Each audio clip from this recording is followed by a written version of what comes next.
ব্যাংকে সার্ভারের সমস্যা, অনলাইন পেমেন্ট হচ্ছে না, তোমার কাছে কোনো ক্যাশও নেই। এখন দোকানদারকে টাকা দেবে কি করে? এটা একটা খুব বড় সমস্যা। তবে আজকে একটা টিপস বলবো, এই সমস্যার সম্মুখীন তোমাকে ভবিষ্যতে কোনোদিনও হতে হবে না। এটার জন্য তুমি ফোন পে বা গুগল পে যে কোনো রকম অ্যাপ্লিকেশন যেখান থেকে তুমি অনলাইন পেমেন্ট করো সেখানে চলে যাও। ফোন পের একটু নিচের দিকে বা গুগল পেতেও আপনি ইউপিআই লাইট বলে একটি অপশন পেয়ে যাবেন।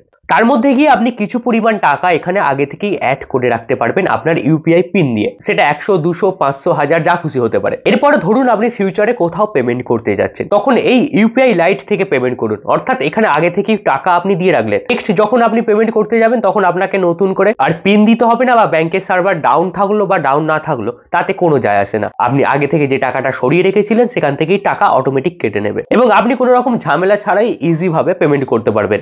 আপনি কি জানতেন আগে এই টিপসটা? তাই প্রতিনিয়ত এরকমই অজানা টিপস জানতে হলে আমাকে সাবস্ক্রাইব বা ফলো করে রাখো, আর ভিডিওটাকে অবশ্যই শেয়ার করতে ভুলো না, কারণ অনেক মানুষের অনেক সাহায্য হবে এই ভিডিওটার কারণে।